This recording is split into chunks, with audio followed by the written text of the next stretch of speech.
Shoutouts through Pokemon Detour with our part 3 of going through Pokemon Pokopia. I'm Shea Locke. And I am Serenity Sola.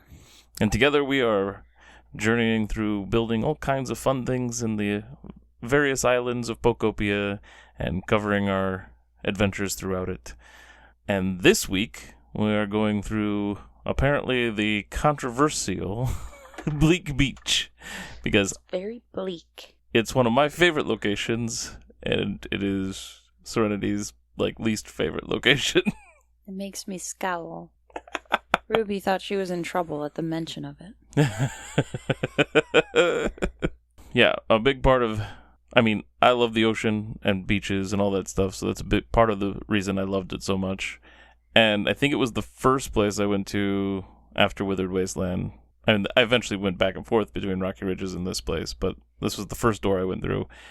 And Withered Wasteland had enough going on for it, and then I started looking around here, and I'm like, holy cow, there's so much space to do things. Yeah. And of course, I climbed over mountains instead of headed down the path like I was supposed to. I think I went right through the wall, if I remember correctly. The professor was like, all right, let's go. And I'm like, and I went through a wall. He's like, I can't follow you. I'm like, darn straight, professor, go away. Oh, yeah. Was it you, or was it one of the kids that made him come down to the water on the other side of the cliff? And it so might he have been could me. Get out of it. Yeah, very well could have been me. That was funny.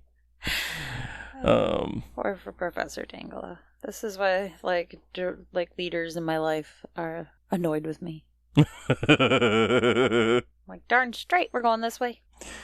Yeah, so Rocky Ridges has certain features that came from Pewter City and stuff in the original games, and this place was apparently heavily influenced by Vermilion City, which I think some of the little information you get from the little tablet emails and texts or whatever that you find throughout the game, I think some of them here mentioned it. I think this is where we get Lieutenant Surge's outfit even.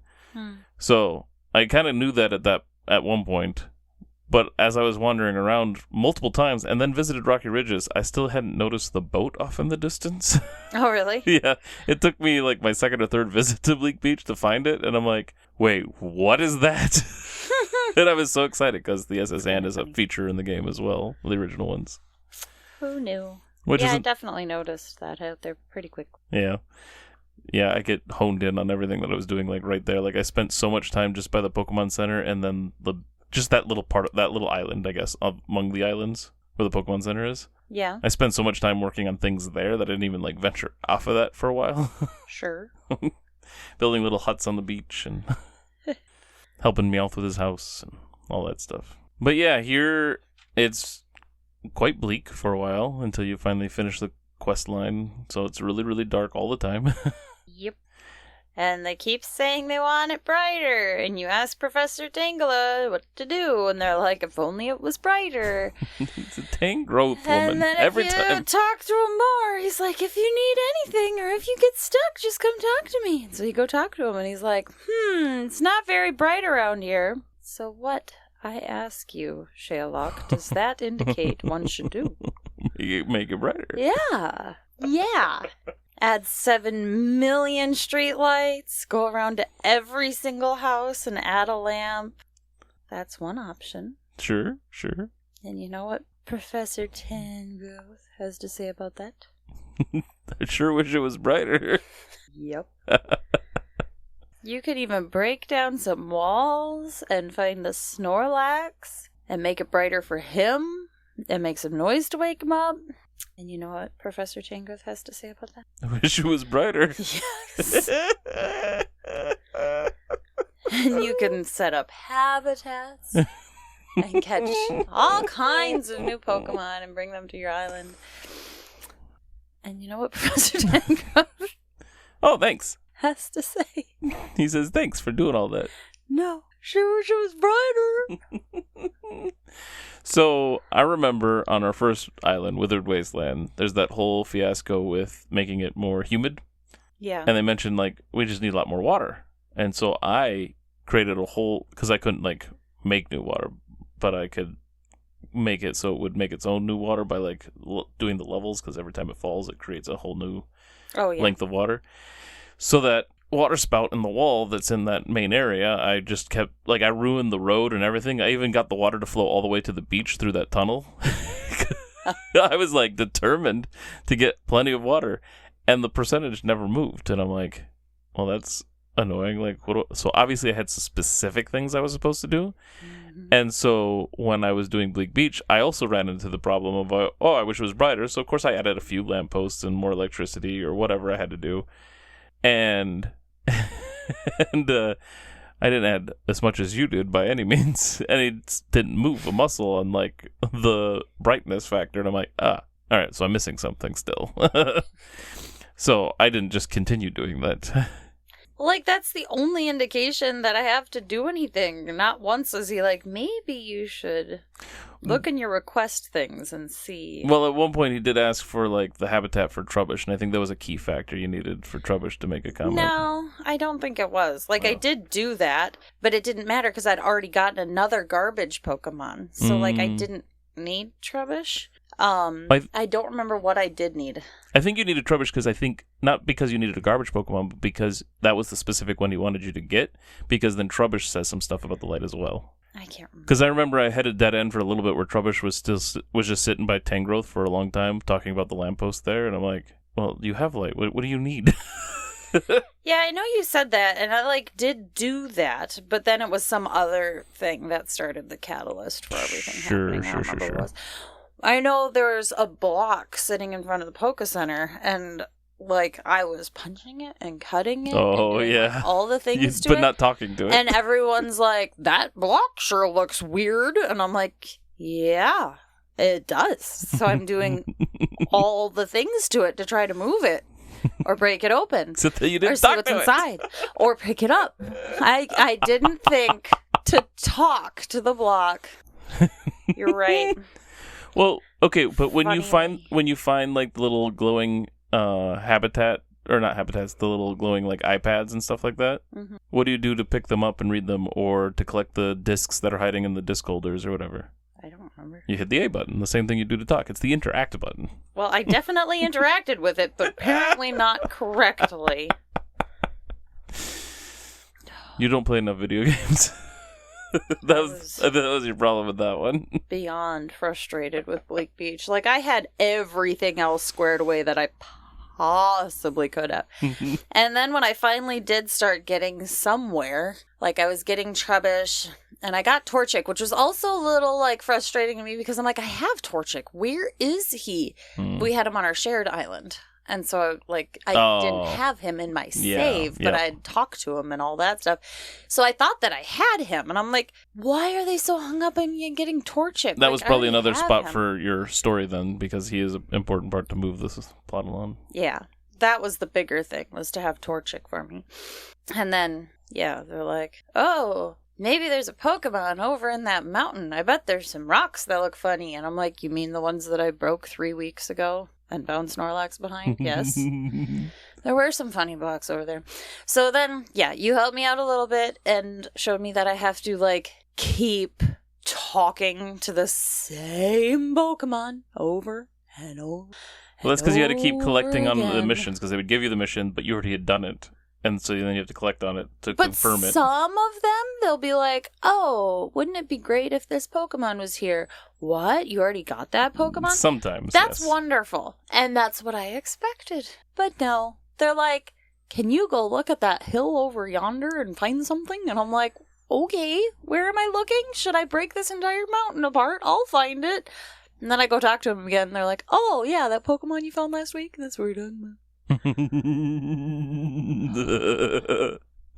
Yeah, I didn't hit a backlog as much as I did on Withered Wasteland on Bleak Beach. So I mean, I had a little bit of that, but I didn't have nearly as what you had. I had major backlog. I spent like not a whole day, but like my time playing for a couple of hours, just like A, 3 steps, A. And they're like, oh, look, Snorlax is here. Oh, look, Pikachu's here. Yeah, it's all been here for a while. So I have some bitter feelings about Sure. Bleak Beach. Sure. Yeah, I've been redesigning the roads where I think I leave the original tile there, but I put a path of like this shiny broken stone stuff or whatever. Sure. For the middle of the path, so that's been fun to do. Trying to clean up some stuff. I want to definitely work on that ship eventually. I put a house way up high next to the lighthouse so that I can just glide down to wherever I want to on Bleak Beach, pretty much. Yeah, that's a good skill. I'm glad that I have the flying ability. It took me a little while to get it, but I do have it. But yeah, so yeah, they really want you to brighten the place up, and so you have to do a couple things for Meowth in the beginning, and yeah, you need a Torchic, and Makuhita, I think they ask for, and Trubbish. Because that's where you learn to have the garbage Pokemon, or is where you're supposed to first get them, and then we have... It's also where we learn to do electricity stuff. That's where we start doing pulls and power sources and stuff like that. Yep. Which makes sense, because that's the electric gym town. I even went across the water over to, like, the other door to another place. I don't remember which door. Oh, yeah. That's not... Yeah, I know what you're talking about. I built a path over to it, took electricity over to it, and made sure that all the habitats over there also had lights. And there were lights along that street as well. Which all required power sources, so I was making those as well. That's that's all I could do. Yeah, no, I know. Because it wouldn't move on, and he kept just saying, I wish it was brighter. And I'm like, it's like the country song over here. Every light in the house is on, the backyard's bright as the crack of dawn. Yeah, so eventually we get Pikychu. The pale Pikachu can't generate his own electricity anymore. Yeah. And we find Mosslax. Get his pink back. Wait, we find that Mosslax, which you found early. Oh, the Snorlax thing. Covered in moss. Yeah. But eventually, if you go through the story and stuff, then there's like a legendary Pokemon that shows up there. Which one is it? Is it Raikou or something? Like the lightning Pokemon dude? I can't remember now. It's been a bit. Because he shows up on top of Mosslax's area. Was it Blaziken? No, it's definitely not Blaziken. He's not a legendary. He's just the evolved form of Torchic and Combusken. Okay. I don't remember. Volcanion was on the fire one, the Rocky Ridges for the lava. And we had Kyogre the whale Pokemon for Withered Wasteland. Can I use chili sauce to make a hot water spring? That will help you make lava. Took me forever to get chili sauce to start. Now I have tons of them, but it took me forever to find some so I could make lava where I wanted to. I'm searching everywhere for party cups and juju, whatever you call it. Roserade tea? Juju, Roserade tea, whatever.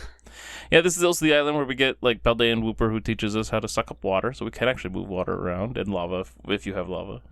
Yes. So that's nice. Yeah, I recently got that. I think like last time I played, I haven't played as much. And then today, because I made those little cardboard cutout things for the Plusle and Minun characters, and I made two of them because they both needed one. I could have just moved one later if I needed to, but I just built two right away. Sure. And I got Plusle almost right away. And I've been visiting and revisiting and revisiting, waiting for Minun to show up, and he finally showed up today. It's been a long time. Good. So I was happy to get him. I know I saw online that somebody totally redesigned the ship there and made it look like a big old pirate ship. Oh, that's fun. Yeah, they put all kinds of like wood stuff on there and got the masts up and all that stuff. I might have said this before, but I do really appreciate like they give a general idea of what things are supposed to look like, and then they leave so much space for fixing it up or doing something different. Yeah, you can do whatever. Yeah, so it's like, here's an idea. So it's not just a blank slate, so you're like, I don't even know what to do. Yeah. But it does have some direction and then lots to do, so it's almost an infinite game. Oh, yeah, for sure. It's part of the reason people like things like Minecraft and stuff, for the infinite possibilities. Not because they necessarily start you off with a structure for you to build, but... Yeah. But this is also where I built my freezing chambers to get Articuno. Mm. And because I knew that the Articuno in the original games is in the sea foam caves, which are caves that go underground, underneath the sea then, basically. Like, because it's just a little island with, like, these two cave entrances. Okay. And so... Since he's underground, then, I decided to make the freezing chambers underground underneath the sea in this island. And it took a lot of work. Yeah, that makes sense. I remember, like, I saw you doing it, but I didn't know where it was or anything. And then I even enhanced it a little bit recently-ish, I decided to poke holes in the ceiling above the freezing chamber so that water falls down on top of it and like falls down on the sides a little bit. That's cool. Yeah, it's not as perfect as I'd like it, but it's a cool feature. I didn't know like what those things were, so I just like built them in Ilasola randomly. Sure. Yeah, I just have the abandoned power plant on a beach and the shared island. Yeah. And the abandoned power plant is the only place that's named for the exact same thing in the original games where you find that legendary Pokemon, Zapdos. But I kind of started piecing together the puzzle that the others were probably for the other legendaries. Yes. That makes sense. I thought I found some party cups. I have had 700 party cups. Can't get any of the rose tea. You have vending machines for that. Yep, I've hit like 3 or 4. Yeah. Not being my friends. And I built one, and it's like, oh, it's not stocked. I wonder if I could give you some by going, since we have our own saves and I go to your shared island, I could probably bring stuff. Ooh, let's see. Yeah, I actually haven't done like a huge amount here. I've fixed up a couple houses and stuff for Pokemon to live in so I could make more habitats and everything. And like, except for the roads. I was working on the roads. I did a lot of that, but... Yeah, your Bleak Beach looks really good. Yeah.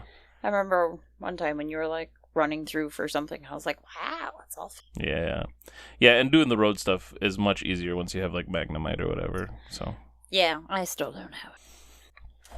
I need to make this little hot springs thing and the party cup with the... Tablet. Yeah. For Toxel. So I need party cups, and I need Rose Raid tea. Yes. Yeah. Is this where you learn how to swim too? This is where you get Lapras. Yep. Yep. And then I haven't really even hardly touched. Like I've collected things off of, but there's that other island that's kind of near the SSN. Oh, with like the restaurant or whatever. Yeah. Yep. So I haven't done a whole lot with that yet either.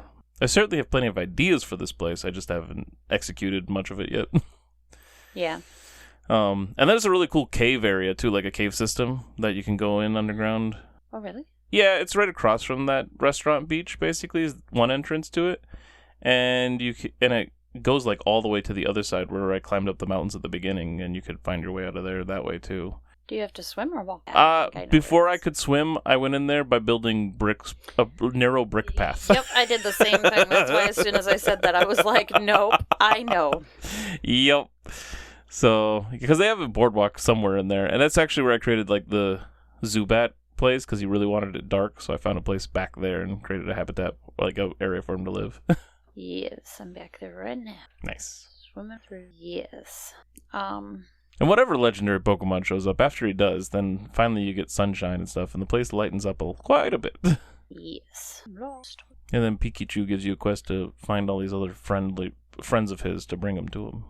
But a lot of times you have to build the habitats in other islands. Yes, which is one of the I'm current. Yeah, with the Toxel. And there's also the entire city, like, inside the mountain. Oh, that, like, kind of, what would you call that?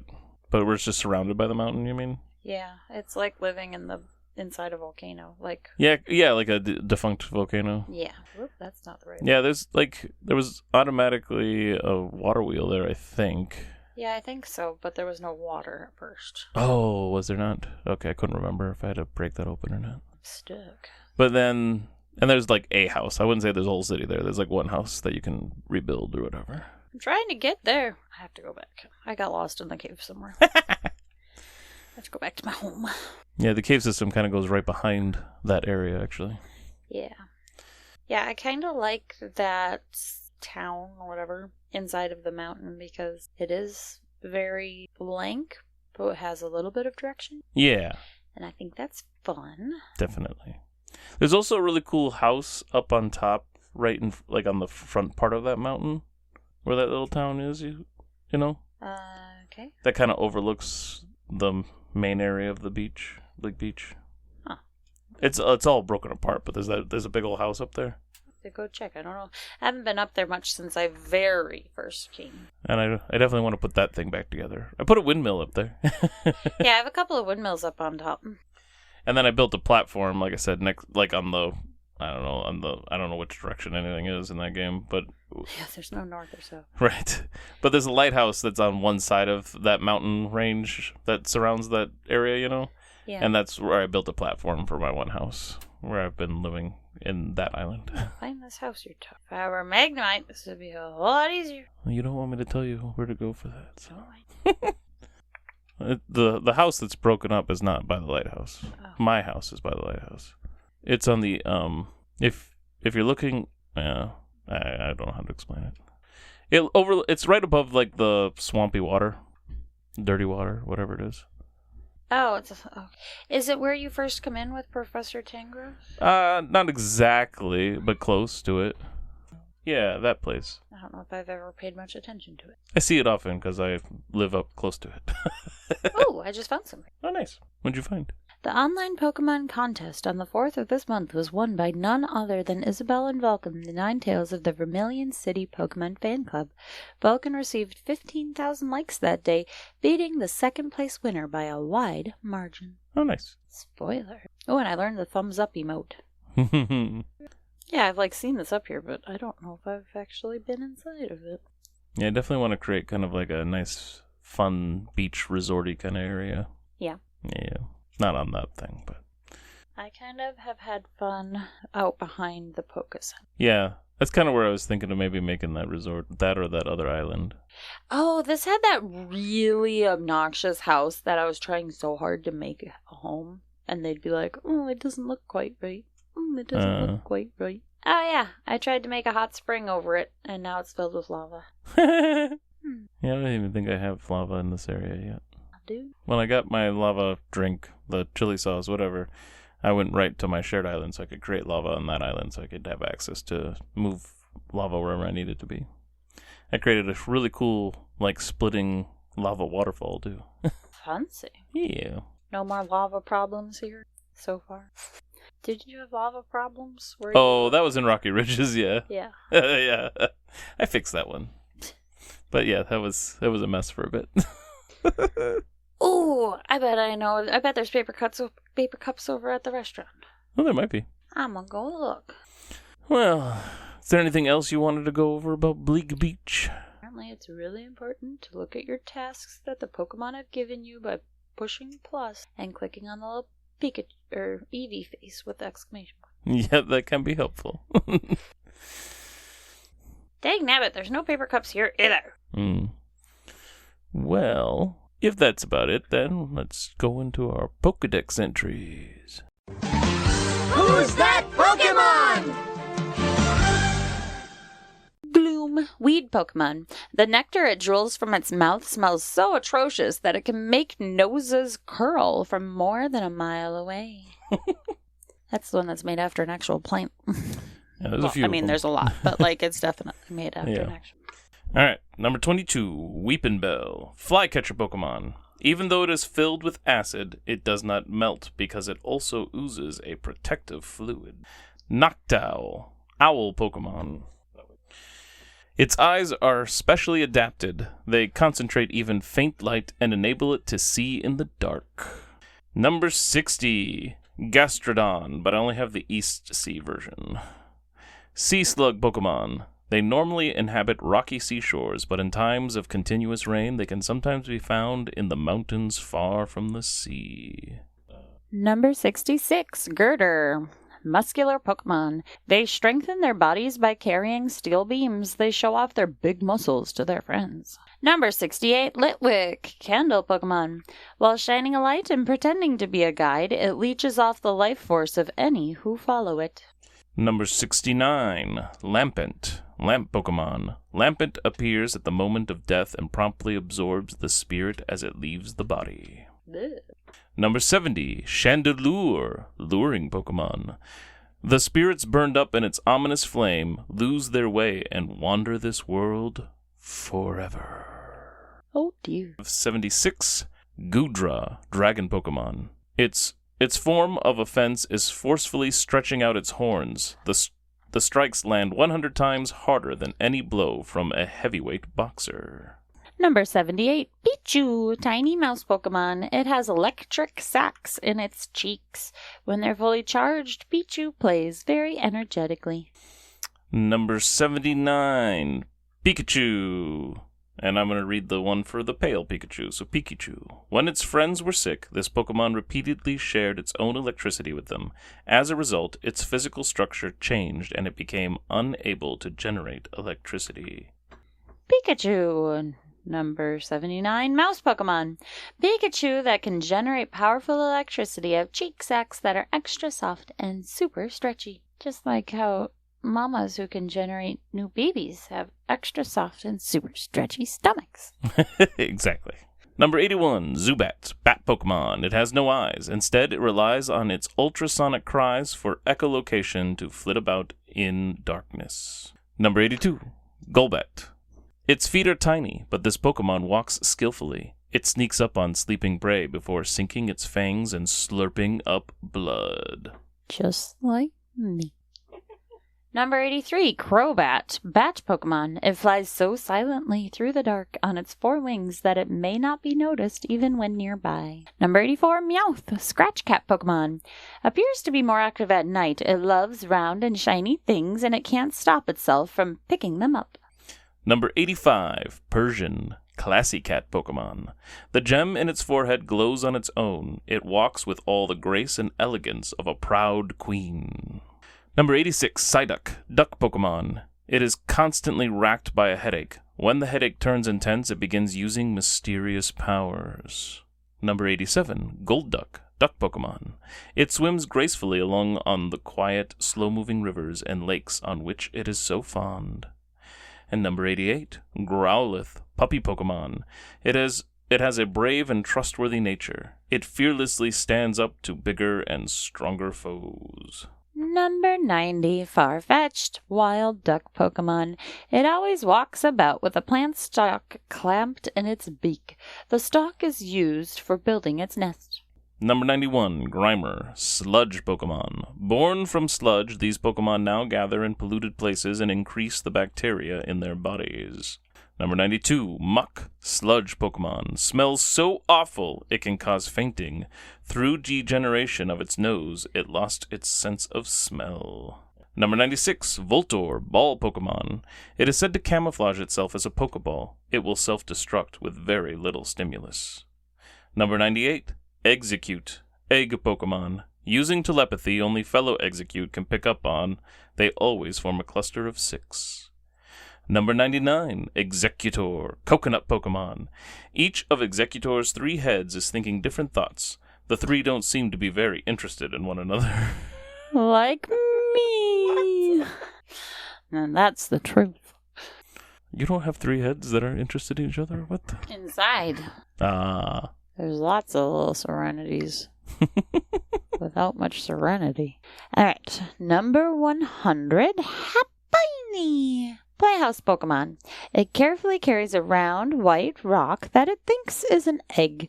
It is bothered by how curly its hair looks. Number 101, Chansey. Egg Pokemon. A gentle and kind-hearted Pokemon that shares its nutritious eggs if it sees an injured Pokemon. Number 103, Elekid, Electric Pokemon. It rotates its arms to generate electricity, but it tires easily, so it only charges up a little bit. Number 104, Electabuzz, Electric Pokemon.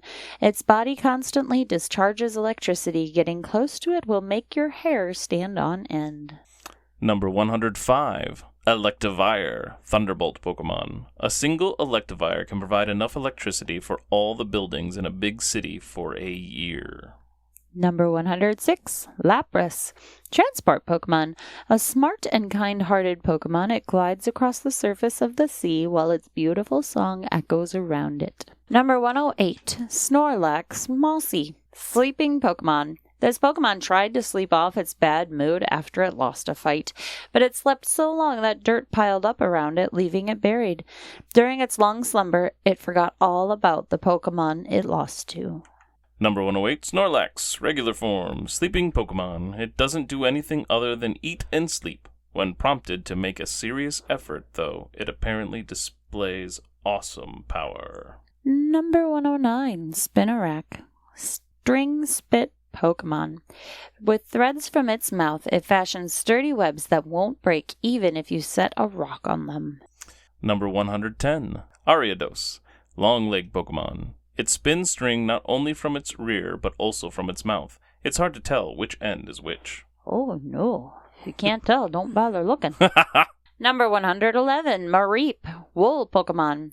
If static electricity builds in its body, its fleece doubles in volume. Touching it will shock you. Number 112, Flaffy, wool Pokemon. As a result of storing too much electricity, it developed patches where even downy wool wouldn't grow. I love how you said it.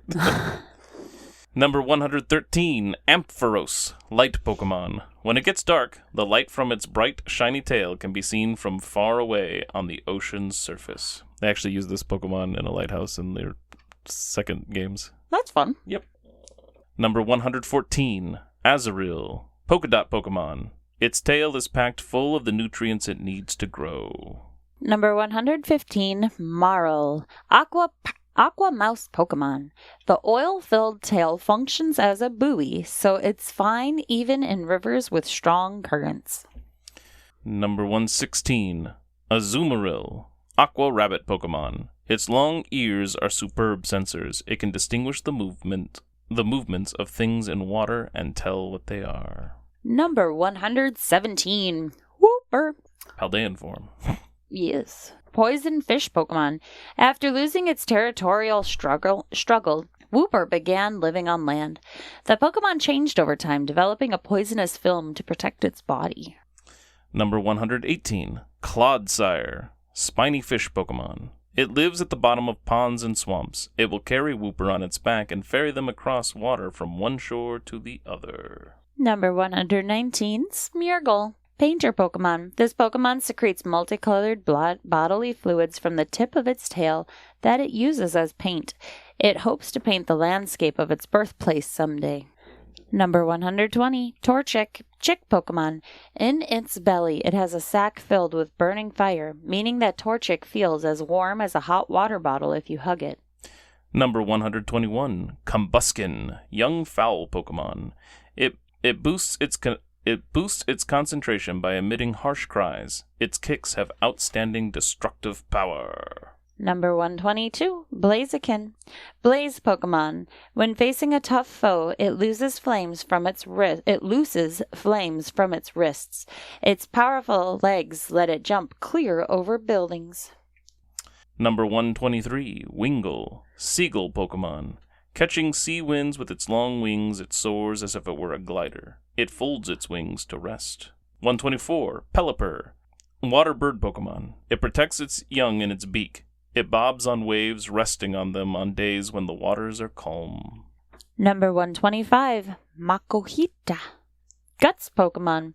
It toughens up by slamming into thick trees over and over. It gains a sturdy body and dauntless spirit. Number 126, Hariyama, arm thrust Pokemon. It loves challenging others to tests of strength. It has the power to stop a train with a slap.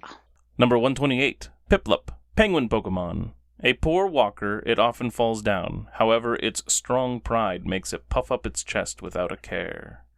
Number 129, Prinplup, penguin Pokemon. Because every Prinplup considers itself to be the most important, they can never form a group. Number 131, Audino, hearing Pokemon. Audino's sense of hearing is superb. Not even a pebble rolling along over a mile away will escape Audino's ears. Number 132, Trubbish, trash bag Pokemon. Its favorite places are unsanitary ones. If you leave trash lying around, you could even find one of these Pokemon living in your room. 133, Garbodor, trash heap Pokemon. This Pokemon eats trash, which turns into poison inside its body. The main component of the poison depends on what sort of trash was eaten. Number 134, Zorua, tricky fox Pokemon. Zorua is a timid Pokemon. This disposition seems to be what led to the development of Zorua's ability to take on the forms of other creatures. 136, Minccino, chinchilla Pokemon. These Pokemon like things neat and tidy. They are always sweeping and dusting their habitat, using their tails as brooms. Number 138, Grubbin, larva Pokemon. Grubbin normally live underground, but if they get unearthed by Hoot Hoot, they may be found gathered around electric Pokemon. Number 142, Palmy. Mouse Pokemon. It has underdeveloped electric sacs on its cheeks. These sacs can produce electricity only if Palmy rubs them furiously with the pads of its forepaws. Number 143, Pomo, Mouse Pokemon. When its group is attacked, Pomo is the first to leap into battle, defeating enemies with a fighting technique that utilizes electric shocks. Number 144, Pomot, Hands-on Pokemon. Pomot's fluffy fur acts as a battery. It can store the same amount of electricity as an electric car. Number 173, Lombre, Jolly Pokemon. It is nocturnal and becomes active at nightfall. It feeds on aquatic mosses that grow in the riverbed. Number 197, Toxtricity, Amped Form, Punk Pokemon. As it scatters toxic sweat and emits electricity, a melody that sounds like it came from a guitar reverberates through the surrounding area. Low-Key Form. As it gulps down stagnant water and generates electricity in its body, a sound like a rhythm played by a bass guitar reverberates all around. Number 208, Ninetales, Fox Pokemon. It has 9 long tails and fur that gleams gold. It is said to live for 1,000 years. Ooh. Number 209, Poliwag, Tadpole Pokemon. For Poliwag, swimming is easier than walking. The swirl pattern on its belly is actually part of the Pokemon's innards, showing through the skin. Number 217, Mr. Mime, Barrier Pokemon. Always practicing its pantomime act, it makes enemies believe something exists that really doesn't. Number 232, Kirlia, Emotion Pokemon. It has a psychic power that enables it to distort the space around it and see into the future. Ooh. Number 235, Plusle, Cheering Pokemon. This Pokemon absorbs electricity from telephone poles. It shorts out the electricity stored inside its body to create noises. Number 236, Minun, Cheering Pokemon. Exposure to electricity from Minun and Plusle promotes blood circulation and relaxes muscles. Number 243, Dusclops, Beckon Pokemon. Dusclops is feared because it's said to pull the soul out of anyone who gazes upon the strange movements of its hands. Number 244, Dusknoir, Gripper Pokemon. It comes and goes between this world and the afterlife. People fear this Pokemon because it is said to suck in lost spirits and take them along. Oh dear. And number 294, Articuno, Freeze Pokemon. A legendary bird Pokemon. It freezes water that is contained in winter air and makes it snow. Our battery survived long enough.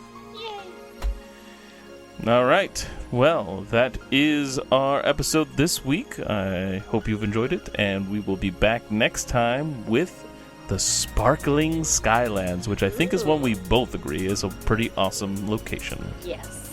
So, look forward to that, and we will catch you on the next route. Bye-bye! Matane.